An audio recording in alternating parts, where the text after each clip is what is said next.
આપ સૌ જાણો જ છો અને 3 દિવસ પહેલાં આ સંદર્ભમાં આપણે બધાને મળવાનું થયું હતું.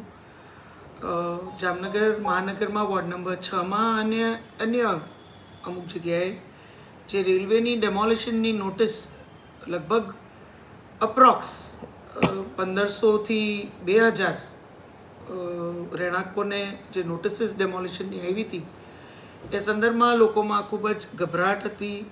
એક તાત્કાલિક 7 દિવસની અંદર જગ્યા ખાલી કરવાની નોટિસ હોય તો એમાં રહેવા ક્યાં જવું, એમની પોતાની વૈકલ્પિક વ્યવસ્થા ક્યાં કરવી.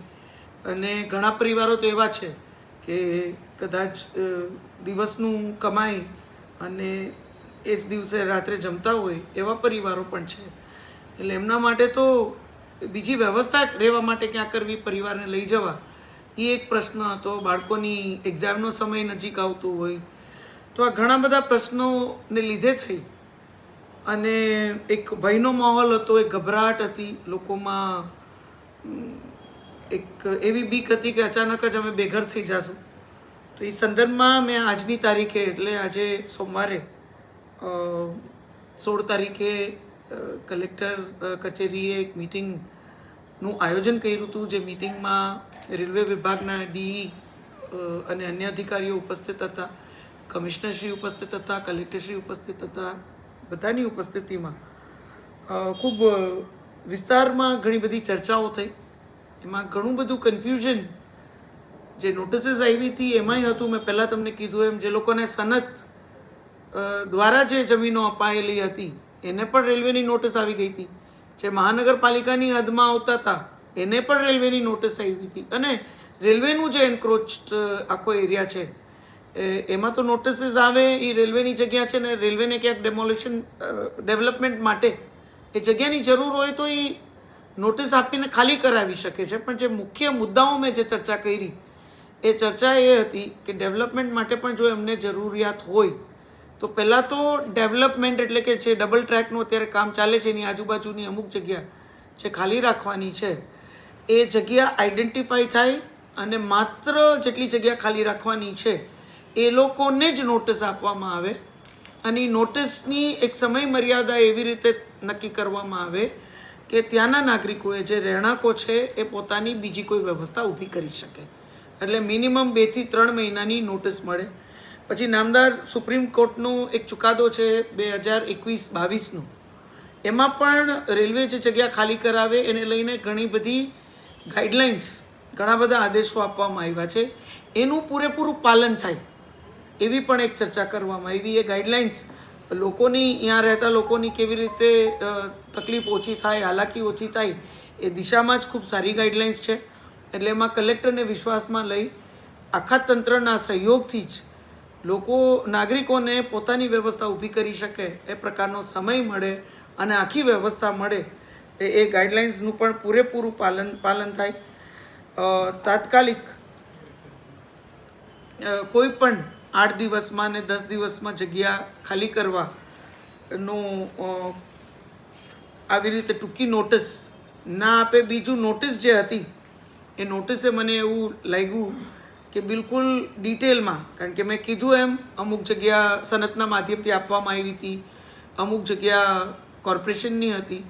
એટલે એમાં ક્ષેત્રફળ, હદ દિશા બિલકુલ ડિટેલમાં બધું લખી અને ક્યાં કાયદા હેઠળ, રેલવેના ક્યાં કાયદા હેઠળ, કઈ કલમ હેઠળ આ નોટિસ આપવામાં આવે છે એની પણ એક સ્પષ્ટતા અને ઉલ્લેખ સાથે એ નોટિસ આપવામાં આવે એ પ્રકારે પણ. એટલે કોઈ આ જમીનની જે માપણીનો એક પ્રશ્ન છે એ પણ એક ક્લિયર થઈ જાય. એટલે એ પ્રમાણે નોટિસ આપવામાં આવે. એટલે ટૂંકમાં આ બધી બાબતમાં ચર્ચા કરવામાં આવી. એટલે હાલ તાત્કાલિક કોઈ પણ ડેમોલિશન હાથ ધરવામાં નહીં આવે અને રેલવે પોતાનું ડેવલપમેન્ટલ જે એજન્ડા છે, ડેવલપમેન્ટનું કામ છે, ને રેલવેની જમીન છે, સ્વાભાવિક રીતે અહીંયા ડેવલપમેન્ટ ખૂબ થતું હોય રેલવેનું.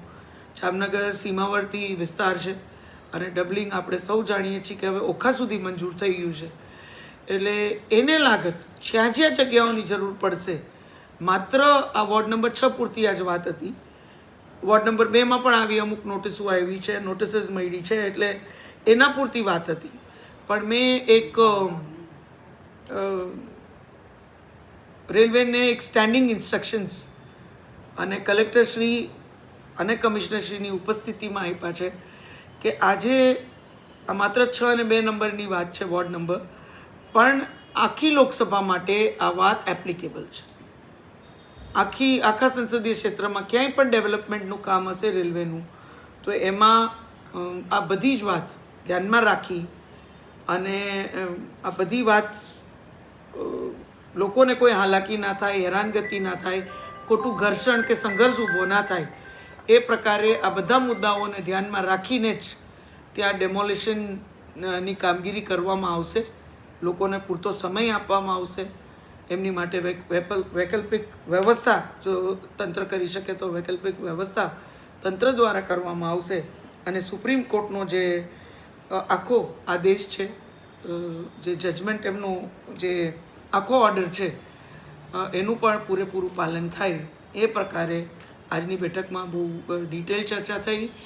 ત્યાંના નાગરિકો પણ ઉપસ્થિત હતા, પાર્ટીના બધા જ કાર્યકર્તાઓ ઉપસ્થિત હતા, પાર્ટીના સંગઠન વતી પણ શહેર અધ્યક્ષ બીનાબેન અને મહામંત્રીશ્રીઓ ઉપસ્થિત હતા. વોર્ડ નંબર 6ના પાર્ટીના ચૂંટાયેલા અને અન્ય સંગઠનના સર્વે પ્રતિનિધિઓ, પાર્ટીમાં ના પ્રતિનિધિઓ બધા જ ત્યાં ઉપસ્થિત હતા. અને મુખ્ય ત્યાં જે રહેણાંકો છે એમના વતી જે વકીલ છે તે પણ ઉપસ્થિત હતા. એટલે બધાની ઉપસ્થિતિમાં આ ખૂબ ડિટેલમાં ખૂબ સરસ ચર્ચા થઈ છે. અને એ ચર્ચા મુજબ જ આવતા દિવસોમાં આપણું આખું વહીવટી તંત્ર હોય કે રેલવે હોય એ રીતે આગળ વધશે. એ વાતની ખાતરી મેં નાગરિકોને આપી છે. અને આપણે એમ કહી શકીએ કે એક સુખદ અંત આ આખા પ્રશ્નને આજે મળ્યો છે. તો હું આપ સૌનો આજ સુધી જે સહકાર આપ સૌએ આપ્યો નાગરિકો વતી, એ બદલ હૃદયપૂર્વક આપ સૌનો ખૂબ ખૂબ આભાર વ્યક્ત કરું છું. નાગરિકોમાંથી દિવાળી જેવો માહોલ એ લોકો નાગરિકોને સ્વાભાવિક રીતે એક ખૂબ ભય હતો, એની જગ્યાએ અચાનક જ આ એક રિલેક્સેશન મળ્યું. અને માનનીય પ્રધાનમંત્રી શ્રી નરેન્દ્ર મોદી સાહેબ અને આપણા માનનીય મુખ્યમંત્રીશ્રીની એક જ વાત છે કે આપણે ડેવલપમેન્ટ લોકોની સુવિધાઓ માટે કરીએ છીએ.